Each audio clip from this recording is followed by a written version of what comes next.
Hi everyone, I am John Ryson G. Basilio and this is my final project in Contemporary English. In this video, I'll share 4 key learnings that I gained about professional communication and how it applies in our modern world. Number 1, the anatomy of a professional email. I learned that professional email has 5 parts: the subject, salutation, body, closing, and signature. This helps make message clear and respectful. Number 2, subject line. The subject line tells what the email is all about. It should be short but complete enough to give an idea of the message. Number 3, salutation. The salutation is how we greet the reader. It sets the tone of the email and shows respect. Number 4, body. The body is where we write our main message. It must be clear, organized, and polite. Number 5, closing. The closing is a polite way to end the email, like saying thank you and sincerely. Number 6, signature. The signature includes your name and sometimes your contact information. It helps the receiver know who you are. Number 7, setting the right tone. The tone of a message should always be professional and polite. It shows your attitude and respect for others.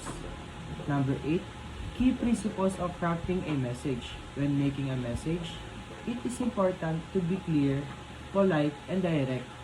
This helps avoid misunderstanding. Number 9, clarity. Clarity means expressing your ideas in a simple and easy way, so the reader can understand. Number 10, conciseness. Conciseness means using only the words you need. Short and simple message are more effective. Number 11, politeness. Politeness shows good manners and respect in communication. It helps create a positive impression. Number 12, email versus memo. Know the difference. Emails are for quick communication while memos for sharing information within an organization. Number 13, emails. Emails are fast and easy ways to send messages. They are used both in school and work. Number 14, memo. A memo is a short written message used inside an organization. It shares important information or updates.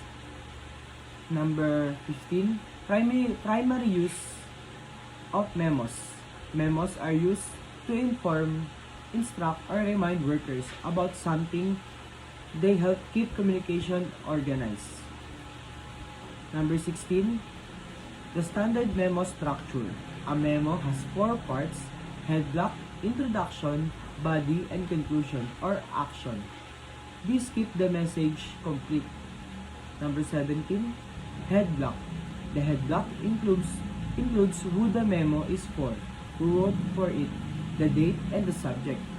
Number 18, introduction. The introduction explains why the memo is written. It should be short and clear. Number 19, body. The body gives more information or details about the topic. It is the main part of the memo. Number 20, conclusion or action. This part tells what the reader needs to do next or summarize the main point. Number 21, the new communication landscape. Communication today is more advanced because technology. It connects people around the world faster. Globalization. Globalization helps different countries communicate and work together. It makes the world more connected. Number 23, diversity. Diversity means working with people from different backgrounds. We must communicate with respect and understanding. Number 24, remote work. Remote work allows people to do their job from using technology. It shows how important online communication is. Number 25, technology. Technology makes communication fast and easy through phones, computers, and the internet. Number 26, information overload. The information overload happens when we receive too much data. We need to focus on what's truly important. Number 27, the global language of business. The global language of business is English is often used as the global language of business. It helps people from different countries understand each other. Number 28, deconstructing communication. Deconstructing communication means studying how messages are made and shared to improve understanding. Number 29, sender. The sender is the person who starts the message. Communication begins with the sender's idea. Number 30, encoding. Encoding means turns ideas into words, gestures, or symbols so others can understand. Number 31, message. The message is what sender wants to say. It should be clear and meaningful. Number 32, channel. The channel is how the message is sent through email, chat, or face-to-face. Number 33, decoding. Decoding means understand the message that was sent. It's done by the receiver. Number 34, receiver. The receiver is the one who get the message. Good communication happens when they understand clearly. Number 35, linear model. The linear model shows one-way communication and the sender talks and the receiver listen.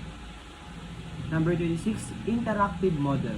The interactive model adds feedback so the sender can respond to each other.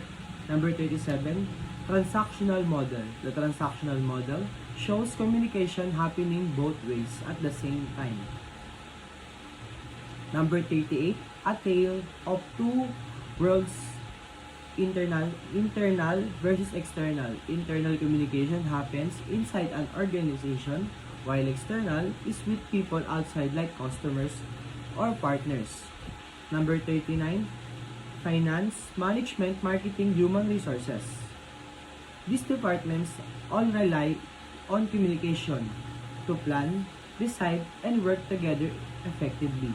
And lastly, importance of communication. I learned that good communication builds understanding, teamwork, and success in both school and the workplace. And that's all. Thank you.